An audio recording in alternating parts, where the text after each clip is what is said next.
सताता, गालियां देता, नमाज नहीं पढ़ता, रोजा नहीं रखता, तो इंसान का बाइलॉज कब बनता है? जब पढ़ना शुरू किया तो पढ़ते पढ़ते बुखारी की ये हदीस नजर आई, इन्ना अहदकुम युजमअु खल्क़ुहु फी बत्नि उम्मिही 40 यौमन नुतफ़ा सुम्मा यकूनु अलक़ा मिस्ला ज़ालिक सुम्मा यकूनु मुद्ग़ा मिस्ला ज़ालिक सुम्मा युरसिलुल्लाहु इलैहिल मलक फयनफ़ुख़ु फ़ीहि रूह व युअमरु बिअरबइ कलिमात बिकतबि रिज़्क़िही व अजलिही व अमलिही व शक़िय्यिन औ सईद। बच्चा पहले 40 दिन माँ के पेट में नुतफ़ा की शक्ल में होता है, दूसरे 40 दिन माँ के पेट में अलक़ा की शक्ल में होता है, तीसरे 40 दिन माँ के पेट में गोश्त का एक हिस्सा बन जाता है। 40 को 3 से इंटू करे तो कितना बनता? 120। 120 दिन के बाद में रब्बे कदीर फरिश्ता को भेजता है और 4 चीजों का हुक्म देता है। फरिश्ता लिख दे बेकतबे रिज़्क़िही, वो खाएगा क्या, पिएगा क्या, मकान कितना बनाएगा, कपड़े कितने खरीदेगा, साइकिल होगी या मोटरसाइकिल, फॉर्च्यूनर होगी या अपाची या टोयोटा या ओडी होगी, ये उसकी तकदीर में लिख दी जाती है। क्योंकि रिस्क सिर्फ खाने पीने की चीज को नहीं कहते, useful thing for your life called in Arabic risk, मताए जिंदगी को रिस्क कहा जाता है। कितने मकान होंगे, कितने दुकान होंगे, वो सब कुछ उसके अंदर लिख दिया जाता। बेकतबे रिज़्क़िही व अजलिही, मरेगा कब, आज पैदा हुआ कल मर जाएगा, या 100 साल बाद या 50 साल बाद, ये भी लिख दे। तीसरी चीज ये लिख दे व अमलिही, वो करेगा क्या, शराब पिएगा, जॉब करेगा, खिदमत करेगा, प्राइवेट बिजनेसमैन होगा, क्या क्या करेगा, कदम कहाँ ले जाएगा, कहाँ नहीं ले जाएगा, अमल के बारे में लिख दे, आमाले जिंदगी को लिख दे, चाहे सय्या हो या हसन हो, जो जो एक्टिविटीज ऑफ हिज लाइफ सब कुछ लिख दे। बेकतबे रिज़्क़िही व अजलिही व अमलिही। और चौथी चीज लिखी जाती है शक़िय्यिन औ सईद, फरिश्ता ये भी लिख दे ये बच्चा कमीना होगा या शरीफ होगा, ये भी लिख दे। ये चारों चीजें कब लिखी जा रही है?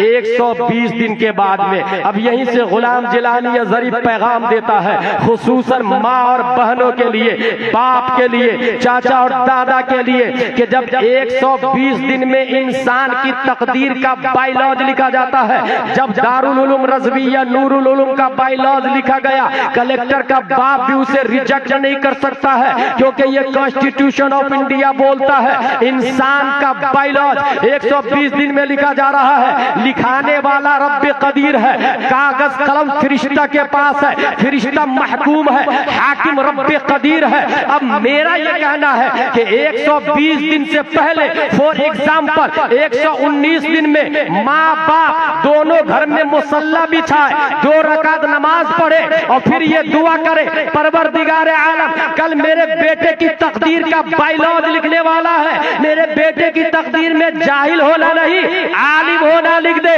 गरीब होना नहीं, अमीर होना लिख दे, फासिक होना नहीं, शरीफ होना लिख दे, जुआरी होना नहीं, हाजी होना लिख दे।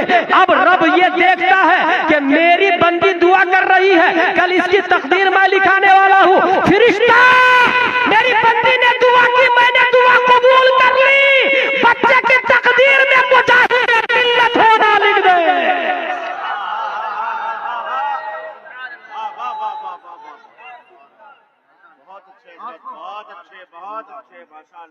वो रब क्या पैगाम है, फ़ाअलुल लिमा युरीद, किसी की मजाल नहीं कि चू कर वो रब तकदीर लिखवा दी उसने। अब ये पता चला 1 दिन के बाद बच्चा मर जाता है तो सीधे आहो फगा। जब मौत लिखी जा रही थी तब कहां थे? बच्चा जुआरी हुआ, अफसोस। जब तकदीर में जुआरी होना लिखा जा रहा था तब कहां थे? इसलिए 120 दिन से पहले माँ बहनें जब प्रेग्नेंट है, उन्हें ये चाहिए कि अपने बच्चे को पेट ही में आलिम बना दे, हाफिज बना दे, मुफ्ती और कारी बना दे। अब अफसोस ये है कि बच्चा पेट में है और माँ गाना सुनेगी तो बच्चे पर क्या असर पड़ेगा? माँ चैनल देखेगी तो बच्चा तो नचनिया और डांसर ही पैदा होगा ना। हामिलतन, पहला स्टेप मेरी तकरीर का खत्म हो गया। बच्चा माँ के पेट में हो, ये माँ बाप की ड्यूटी है। और ये याद रहे, हराम लुक़मा एक भी नहीं जाना चाहिए, एक भी हराम लुक़मा नहीं जाना चाहिए। अगर हराम लुक़मा गया बॉडी मुतासिर हो जाती है। एक भी हराम लुक़मा, माइंडेड बच्चा अगर गढ़वा में पैदा करना है तो यहां से प्रोसेसिंग शुरू हो जाती है, हामिलतन। नंबर 2, रदीअन, दूध पीने की मुद्दत। आप लोगों ने ये मसला सुना होगा अपने इमाम साहब से कि 2 साल के अंदर किसी माँ ने दूसरे के बच्चे को दूध पिला दिया तो रजाई माँ बन गई। अब शादी हराम हराम हराम, रजाई माँ से शादी नहीं हो सकती। उसके साथ में जो दूध पिया उससे भी शादी हराम हराम हराम। वाह, यू नो व्हाई? क्योंकि 2 साल के अंदर अंदर उस दूध से स्ट्रक्चर ऑफ बॉडी तैयार होता है, मेन पार्ट ऑफ बॉडी। नतीजतन शादी हराम। 2 साल तक दूध पिया उसे। और ये भी सुने, जब बच्चा दूध पीता है तो देखता माँ को है, लेफ्ट राइट आगे पीछे देखता है, बोल नहीं सकता लेकिन देखता है, बोल नहीं सकता लेकिन सुनता है। रदीअन पीरियड में हमारी माँ और बहनों के लिए यह पैगाम है कि सिर्फ दूध न पिलाए। मैं एक बेहतरीन पैगाम देके जा रहा हूं, दूध के साथ साथ में कुछ और पिलाए ताकि मेन स्ट्रक्चर में कुछ और नजर आए। जिस तरह मेन स्ट्रक्चर बना 2 साल के अंदर वो बच्चा हराम हो गया माँ पर, दूसरे को दूध पिलाया वो रजाई बेटा या बेटी है, क्योंकि मेन पार्ट ऑफ बॉडी बन गया। मेरी माँ और बहनें उसी 2 साल दूध के पीरियड में दूध के साथ साथ में नबी की मोहब्बत भी पिलाए। अब बच्चे की रगों में नबी का इश्क पैदा हो जाएगा। कुरान की तिलावत करते जाए और दूध पिलाते जाए। और अगर ये भी नहीं हो सकता तो हदाई के बख्शिश खोल के बैठ जाए और पढ़े, इधर बच्चे को दूध पिलाए और उधर ये पढ़े। क्या दबे जिस पे हिमायत का हुक्म बन जा तेरा, शेर को खतरे में लाता नहीं कुत्ता तेरा। अब जो बच्चा पैदा होगा गौसे आजम का गुलाम पैदा होगा। अब जो बच्चा जवान होगा गौसे आजम की गुलामी में जिंदगी गुजारेगा। अगर पढ़ना भी नहीं आता, माँ और बहनें बहुत सारी ऐसी है यहाँ पर पढ़ना नहीं आता, मुबारक भाई की नात शरीफ लगा लें, बहुत आसान तरीका। शहबाज भाई की नात शरीफ और कैसे लगाएंगे? यूट्यूब पे बोले मुबारक हुसैन मुबारक नात शरीफ, अपने आप आ जाएगा। वो कमाले हुस्ने हुजूर है कि गुमाने नक्श जहां नहीं। टेबल पे नात बज रही है, बच्चा दूध पी रहा है, दूध मुंह के जरिए जा रहा है, नाते मुस्तफा कानों के रास्ते दाखिल हो रही है, नाते मुस्तफा कानों के जरिए दाखिल हो रही है। रदीअन। दूसरा स्टेज बता दिया मैंने इंसानी जिंदगी का, ये याद रखिएगा। 3 स्टेज में माँ बाप की जिम्मेदारी है, बकिया 3 स्टेज में बच्चों की जिम्मेदारी हो जाती है। रदीअन ये हो गया दूध पीने की मुद्दत। तिफ़लन बचपना, 2 साल के बाद, बल्कि 1 ही साल में 1.5 साल में घुटनों के बल बच्चा चलना शुरू कर देता है। घुटनों के बल उंगली पकड़ के चलाए तो चलते चलते 4-5 कदम में थक जाता और गिर जाता, या फिर रोने लग जाता। मीन्स मुझे गोदी लो, I can not walk because my foot is very weak. गोदी लो मुझे, मैं नहीं चल सकता। आप उस वक्त, ये 2 साल के बाद गौर से आप उस वक्त जो बोलते हैं बच्चा वो अपने दिमाग में सेव करता है। कभी आपने गौर किया है? ये जो डायरी दिख रही है आपको, ये खाली है, खाली है कि नहीं? इसको मैं पढ़ने के लिए बोलूं तो कोई मुफ्ती भी नहीं पढ़ सकता, क्योंकि खाली है ही नहीं, कुछ लिखा हुआ ना। हकीकत है कि नहीं? कुछ है ही नहीं तो पढ़ेंगे क्या? इसलिए इसे देख करके चुपचाप बंद कर दिया जाएगा। इंसान का दिमाग diary, just like computer. Computer भी फी नफ्से ही जाहिल है। कंप्यूटर पढ़ा लिखा किसने कह दिया भाई? उसको तो ना अरबी आती, ना उर्दू आती, ना इंग्लिश आती, ना भोजपुरी आती, ना झारखंडी भाषा, कुछ भी नहीं आती। जो लैंग्वेज उसमें दाखिल किया जाता है वो लैंग्वेज वो कंप्यूटर बोलता है। कंप्यूटर मशीन का नाम है, वो टॉकिंग एबल नहीं, कुव्वते दर्राका और मुद्रे का नहीं, कुव्वते हिस्स नहीं है। आप जो दाखिल कर अगर सिर्फ गाली गाली गाली दाखिल करे तो कंप्यूटर गाली गाली गाली दे, नात दाखिल करे नात बोले। यही हाल दिमाग का। बच्चा सुन रहा है आप जो बोल रहे हैं, बच्चा ने सुना कान से माँ, मीम अलिफ जबर माँ नून गुन्ना, वो डायरी में लिखा गया माँ। अब वही बच्चा उस डायरी में देख करके जुबान से बोलता है माँ। कान के जरिए अब्बू, वो कानों के रास्ते दिमाग के डायरी में लिखाया अलिफ बाजबर अब, बा वाव पेश बू, अब्बू दिमाग में लिखा हुआ, वो दिमाग में से पढ़ के जुबान से बोलता है अब्बू, जो जो लिखा था। यकीन न हो तो जो शख्स पैदाइशी बहरा है वो गूंगा भी होता है। फिर से सुने, जो शख्स पैदाइशी बहरा है वो गूंगा भी होता है, वो नहीं बोल सकता, क्योंकि वो केबलरी गई नहीं कानों के रास्ते, अल्फाज नहीं गए कानों के रास्ते। माँ का लफ्ज कानों में गया नहीं क्योंकि बहरा है, तो जुबान अब बोल भी नहीं सकती माँ। इसका मतलब कानों से जो जाएगा जुबान वही बोलेगी। अब बचपन में आपने माँ सिखाया, बच्चा सबसे पहले माँ बोलेगा। बाप सिखाया, सबसे पहले बाप बोलेगा। अंकल सिखाया, सबसे पहले अंकल बोलेगा। इस पीरियड में 2 साल का पीरियड है, बाप ने आके बीवी को नंगी नंगी गालियां दी माँ बहन की। भाई साहब किसने कहा वो बीवी को गाली दी? वो सीधे उस 2 साल के बच्चे के दिमाग के डायरी में से हो जाता है। वो बीवी को नहीं गाली दी, अपने बच्चे के दिमाग की डायरी में लिखा।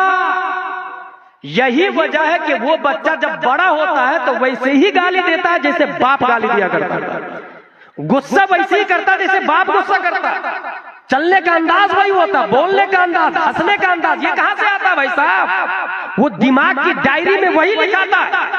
अब बच्चा अगर दिमाग गाली दे रहा है तो इसका मतलब यह है कि बाप से गाली सुना, माँ से गाली सुना। इसलिए अगर हम ये चाहते हैं कि वो बच्चा गाली की बजाय अल्लाह का नाम ले तो माँ दूध पिलाए और अल्लाह अल्लाह अल्लाह अल्लाह अल्लाह का वजीफा किया करे। बाप रसूल रसूल रसूल रसूल नबी नबी ये पढ़ा करे, क्योंकि कानों के रास्ते दिमाग की डायरी में जो लिखा जाएगा याद रखे उसे कोई मिटा भी नहीं सकता है। जिस तरह कंप्यूटर में दाखिल होने के बाद कोई खत्म नहीं कर सकता जब तक इंसान खुद से डिलीट ना करे, मगर दिमाग वो डायरी है जो इंसान डिलीट भी करना चाहे तो डिलीट नहीं कर सकता है। ये अल्लाह की मशीयत है, ये अल्लाह का निजाम है। बात समझ में आ गई? हम ये चाहते हैं कि बच्चा बड़ा होने के बाद गाली ना दे तो बाप पर, दादा पर, चाचा पर, भाई पर, भतीजा पर, अड़ोसी पर, पड़ोसी पर लाजिम है तो उस बच्चे को गाली से दूर रखे। गाली का साउंड दिमाग में नहीं जाना चाहिए। उस बच्चे के दिमाग में सिर्फ नबी, रसूल, सहाबा, अबू बकर, उस्मान, जुबैर, तलहा, फारूक, हंज़ला, खुदा की कसम उस पीरियड में आपने हजरत फातिमा की सीरत बता दी, वो बच्ची तरीका फातिमा पे जिंदगी गुजारेगी। अगर बच्चे को दूध पिलाने के पीरियड में इमाम हुसैन की करबला की कहानी बता दी तो वो जान तो दे सकता है मगर मुस्तफा का दिया हुआ ईमान नहीं दे सकता। नारे तकबीर, जरा बुलंद आवाज से नारे का जवाब दे दे। नारे रिसालत मसलके आला हजरत खलीफे हुजूर ताजुश शरिया अल्लामा मुफ्ती गुलाम गिलानी साहब अजहरी। तिफुल्लन, अभी मैं तीसरे स्टेज पर हूँ, 3 अभी बाकी है। तिफुल्लन, बच्चा बचपने के जमाने में है, स्कूल गया पढ़ने के लिए, टीचर आज गायब है। पता चला घर में शादी थी, लेकिन एप्लीकेशन में क्या लिखा मालूम है? मेरी तबीयत खराब है, मेडिकल की रिपोर्ट भी लगा दी। यही वजह है कि स्कूल वाले झूठ ज्यादा बोलते हैं, मदरसे वाले पढ़ते हैं ना, लानतुल्लाहि अलल काज़िबीन, मदरसे वाले पढ़ते हैं, वो झूठ सीख लिया।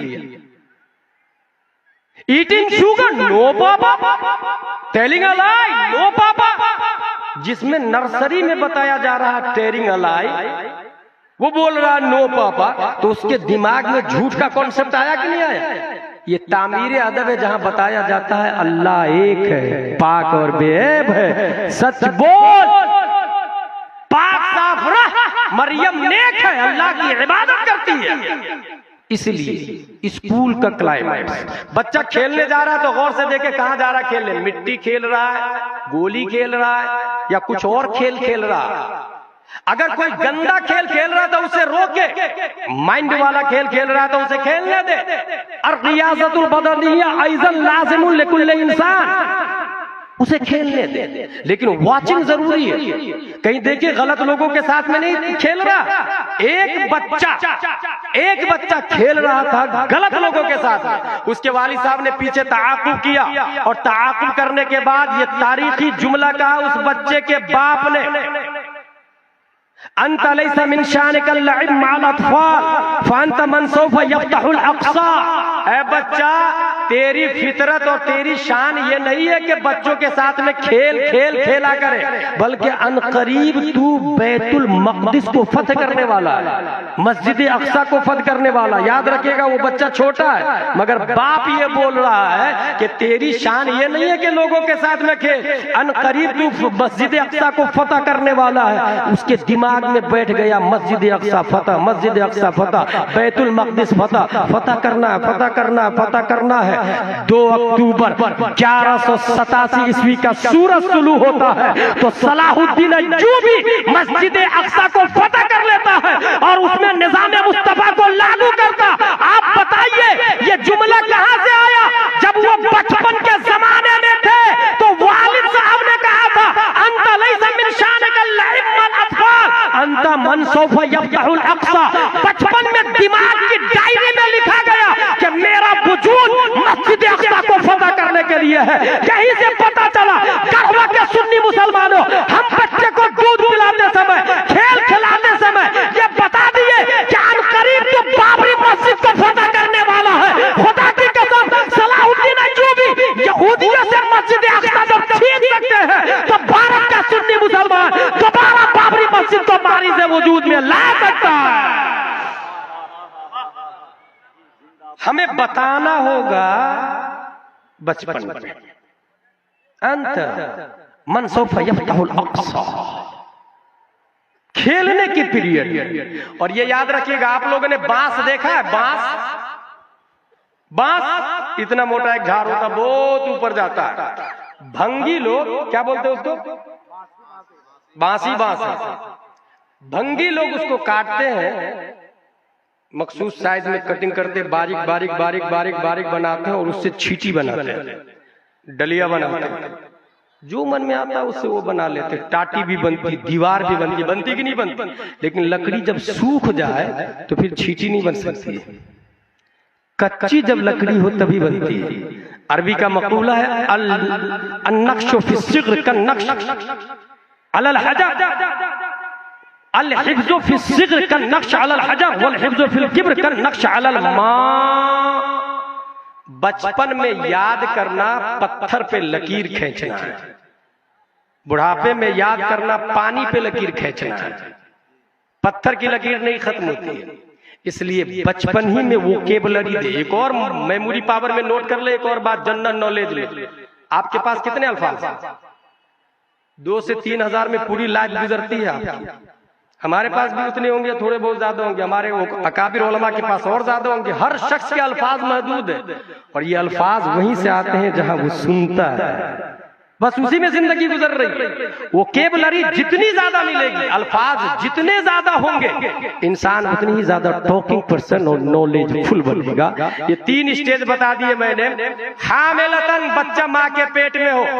रदीअन, जब बच्चा दूध पिए। तिफलन, बचपने के अय्याम, बालिग होने से पहले। अब आ गया शाबन, जवानी। मन शब्बा शाब, जिस फितरत पर वो जवान हुआ है उसी पर जवानी कायम रहेगी। ये याद रख ले, ये मैन यही 3 थे, हामिलतन, रदियन, तिफलन। अब जवान हो गया वो, बहुत मुश्किल, अब इस्लाह करना भारी पड़ जाता है। इसलिए और ये ज़हन में रखे कि जवानी अल्लाह ने इबादत के लिए दी। जवानी को जिसने इबादत में गुजार दी, उसे अपने वक्त का गौस होने से कोई नहीं रोक सकता है। इसलिए जवानी को संभाल कर बर्दाश्त करके अल्लाह उसके रसूल की इबादत में गुजारे। जितनी ज्यादा ताकत है उतनी ही ज्यादा नफल पढ़े, उतनी ही ज्यादा फर्ज पढ़े, उतनी ही ज्यादा रोजा रखे, उतनी ही ज्यादा कुरान की तिलावत करे। जवानी अल्लाह की इबादत के लिए। और अगला स्टेप आता है पांचवा, शैखन, बुढ़ापा। ये अब जिम्मेदारी हो जाती है बच्चों की। बच्चे अब माँ बाप के लिए करेंगे। शैखन, बुढ़ापा। कुरान शरीफ में आया वमन नुअम्मिरहु नुनक्किसु फिल खल्क। जब उम्र ज्यादा देते हैं तो तखलीक में उल्टा कर देते हैं। बच्चा पैदा होता है, टॉयलेट बाथरूम सूसू कहाँ करता? बिस्तर पे। बच्चा पैदा हो, एक दिन का बच्चा बिस्तर पे करता कि नहीं? बूढ़ा भी बिस्तर ही पे करेगा। ये कुरान शरीफ में है वमन नुअम्मिरहु नुनक्किसु फिल खल्क। जिसको लंबी उम्र देते हैं तखलीक में उल्टा कर देते हैं। वो खुदा का फजल है, जिसे चाहे उससे पहले ही उठा ले, वो अल्लाह है। लेकिन उम्र जितनी ज्यादा होगी बच्चा समझता नहीं। एक पीरियड ऐसा आता है कि बूढ़ा भी नहीं समझता है। बच्चा बोलता नहीं, एक पीरियड आता है कि बूढ़ा भी नहीं बोलता। बच्चा चल नहीं सकता, एक पीरियड आता है कि बूढ़ा भी चल नहीं सकता। यहाँ पर हुजूर मुहद्दिस कबीर दामजिल्लहु अलैना की एक बात याद आ गई कि दुनिया में डॉक्टर भी बुढ़ापे में कंफ्यूज हो जाता है, दिमाग नहीं काम करता, कलेक्टर भी, बैरिस्टर भी। मगर अल्लाह का लाख लाख शुक्र है कि उलमाए किराम का दिमाग इल्मे मुस्तफा और नूरे मुस्तफा की वजह से बुढ़ापे में भी दिमाग काम करता रहता है। यही वजह है कि अल्लामा आशिकुर रहमान इलाहाबादी ने कहा था कि अल्लाह का शुक्र है कि ताजुश शरीयत के पार्ट्स ऑफ बॉडी कमजोर हो चुके हैं मगर दिमाग अभी भी काम कर रहा है। उनकी जुबान से लास्ट एग्जाम तक खिलाफे शरा नहीं निकला, फतावा रज़विया के खिलाफ नहीं, कंजुल ईमान के खिलाफ नहीं, कुरान के खिलाफ नहीं, क्योंकि दिमाग जो काम कर रहा था नूरे मुस्तफा की वजह से। तो दुनिया के डॉक्टर, बैरिस्टर, कलेक्टर, राजदूत, वाइस चांसलर, प्रोफेसर, टीचर, धकातेरा से मैं कहूंगा अगर तुम ये चाहते हो कि तुम्हारा दिमाग बुढ़ापे में खराब ना हो तो आ जाओ, कुरान की तिलावत करो, फरमाने मुस्तफा पढ़ो, अबू बकर के सदके में तुम्हारा दिमाग भी काम करता रहे। That is fact point. आप लोगों ने देखा होगा बुढ़ापे में इंसान बहकी बहकी बातें करता है, मगर उलमाए किराम को देख ले आप, अल्लाह का लाख लाख शुक्र एहसान है। माँ बाप की जिम्मेदारी अब बच्चों पर आयद हो जाती है। बाप बूढ़ा हो गया, अच्छा कभी आपने गौर किया एक बेटा है, बस बेटी भी नहीं है, एक बेटा गढ़वा में। मैं अपने बेटे को MBBS बनाऊंगा, मैं MBBS 50 लाख रुपया खर्चा किया उसका। बेटा बहुत माइंडेड था, बेटा तू और पढ़, मेरा मकान बिक जाए चलेगा मगर तू अब सबसे स्टैंडर्ड डॉक्टर बनना। बेटा ने MD भी कर लिया, 10-15 लाख और खर्चा किया और DM भी बन गए। और इतनी पढ़ाई कर लिया और इतना दिमाग वाला, उसकी नौकरी लग गई बरतानिया में। बाप कहाँ है? शैखन, बूढ़े, बुढ़ापे के आलम। उसकी खिदमत कौन करेगा? वो बीवी, वो भी गर्लफ्रेंड से उधर ही शादी कर लिया, वो भी डॉक्टरनी से। अब यहाँ बूढ़ा बाप पानी पानी, खाना खाना, कौन सुने? अब्बू आप टेंशन मत लीजिएगा, हर महीने आपके अकाउंट में 5 लाख रुपया। भाई साहब ये रुपया तो नहीं खा सकता ना, वो रुपया चला तो नहीं सकता ना, रुपया साफ तो नहीं कर सकता ना उसकी नजासत को। और अगर नौकरानी भी रख लिया तो नौकरानी कितने घंटे, और नौकरानी पे फर्ज थोड़ी, बच्चों पे फर्ज थी ना खिदमत। MD बनाया, MD शौक से मकान बेच के, दुकान बेच के, खेत बेच के, बच्चा लंदन में। और आगे सुने, यही एक पॉइंट बता दूं, वही बाप का इंतकाल हो जाता है तो सीधा मुफ्ती साहब मेरे वालिद साहब का इंतकाल हो चुका है, मैं अभी हैंड टू हैंड नहीं आ सकता हूं, आने में कुछ टाइम लगेगा, 10 कुरान की पेटियां 10 मस्जिदों में बंटवा दीजिए बराए इसाले सवाब मरहूम फादर ऑफ डॉक्टर।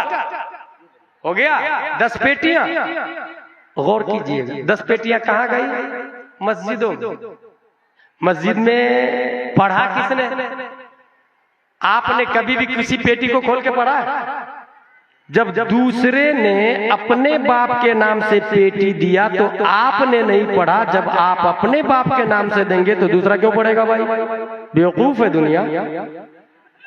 कमा तदीनो तो दान, हंसने वाली बात नहीं, रोने वाली बात। जैसी करनी वैसी भरनी, टीट फॉर टैट। आप पेटी देंगे तो दूसरा खोल खोल के पढ़ के खूब सवाब बख्शेगा। वो आपको सवाब देगा, वो अपने आप को क्यों नहीं ले लेगा भाई? और दूसरे के लिए आप नहीं पढ़ते तो आपके लिए कौन पढ़ेगा? 1 साल, 2 साल, 5 साल, 10 साल, चंद सालों के बाद में मुफ्ती साहब से मसला पूछेंगे, हजरत 50 पेटियां पुरानी हो गई है, बोसीदा भी हो गई है, उसे कब्रिस्तान में दफन कर दूं क्या? मुफ्ती साहब कहेंगे दफन कर दो। कहां गई पेटी? कब्रिस्तान। ये ऐसा क्यों हुआ? क्योंकि उस एमडी डॉक्टर ने खुद ही को मुफ्ती समझ लिया। उसने सीधा बोला 10 पेटियां दे दे इसाले सवाब के लिए। ये नहीं पूछा हजरत साद की तरह नबी से कि मेरी माँ के इसाले सवाब के लिए क्या करूं। अगर वो पेटी देने की बजाय नाइबे मुस्तफा उलमा से दारुल उलूम रज़विया नूरुल उलूम के मुफ्ती और मुदर्रिस से पूछते, हजरत मेरे अब्बू का इंतकाल हो गया, इसाले सवाब के लिए क्या करूं? तो हजरत बोलेंगे नहमीर दे दे या अनवारे शरीयत दे दो। 50 रुपए की किताब अनवारे शरीयत। मदरसे के तालिबे इल्म ने अनवारे शरीयत पढ़ी, उसके बाद इदादिया में गया, उला सानिया सालसा राबिया खामिसा सादिसा साबिया सामिना फजीला तखस्सुस फिल फिक़्ह, मुफ्ती बन गया। 50 रुपए की अनवारे शरीयत पढ़ा और वो मुफ्ती। जब तक वो मुफ्ती जिंदा रहेगा वाली साहब को सवाब मिलता रहेगा। मिला सवाब। पूरी पेटी कब्रिस्तान में। अनवारे शरीयत से एक इंसान अल्लामा बना तो ये देखे सवाब, इसाले सवाब करने से पहले कि क्या दूं। भाई डॉक्टर है आप, नाइबे नबी नहीं है। साइंटिस्ट हो सकता है, आलिम नहीं हो सकता। इस्लाम क्या है ये कॉलेज में सेंट पायस में नहीं बताया जाता। इस्लाम क्या है ये कुरान में आता है, बुखारी और मुस्लिम में आता है। इसलिए कोई अपने वक्त का एपीजे अब्दुल कलाम तो हो सकता है, मगर मोमिन होना अलग डिपार्टमेंट, सुन्नी होना अलग डिपार्टमेंट, और कुरान शरीफ और इस्लाम एक अलग डिपार्टमेंट। इसलिए हर शख्स एक खास मैसेज। पैसा वाला कुछ लोग क्या करते हैं, गढ़वा में एक करोड़पति आदमी है, मेरी तरफ से फला शायर को लाना। अब वो शायर फासिक होता है, नजराना मैं दूंगा 40,000 रुपये ले आना उसको। उलमाए किराम कह रहे भाई मत लाओ, वो फासिक है, नजराना मैं दूंगा ना। अब जो नजराना दे रहा है उसे दीन का दर्द नहीं, क्योंकि वो जाहिल है, और जिसको दर्द है उसकी चल नहीं रही। नतीजतन सिस्टम करप्टेड है जो आपकी निगाहों के सामने में। जिम्मेदार हम सब। वही बेटा अमेरिका से 40वां में पहुंच जाता। 50 लाख का 40वां खाना करना है मुझे, 50 लाख का। गढ़वा जिले के सब सुन्नी टनाटन लोग आके खाएंगे। कितना खर्चा किया उसने? 50 लाख। ये बताइए आप कि ये खाना करना 40वां में क्या है? 5 स्टेप है। मुस्तहब, सुन्नते गैर मुअक्कदा, इसके ऊपर सुन्नते मुअक्कदा, उसके ऊपर वाजिब, उसके ऊपर फर्ज। जस्ट इसके अपोजिट में 5 चीज है। खिलाफ औला, मकरूह तंजीही, मकरूह तहरीमी, इसाअत मकरूह तहरीमी और हराम। खिलाफ औला, मकरूह तंजीही, इसाअत मकरूह तहरीमी और हराम।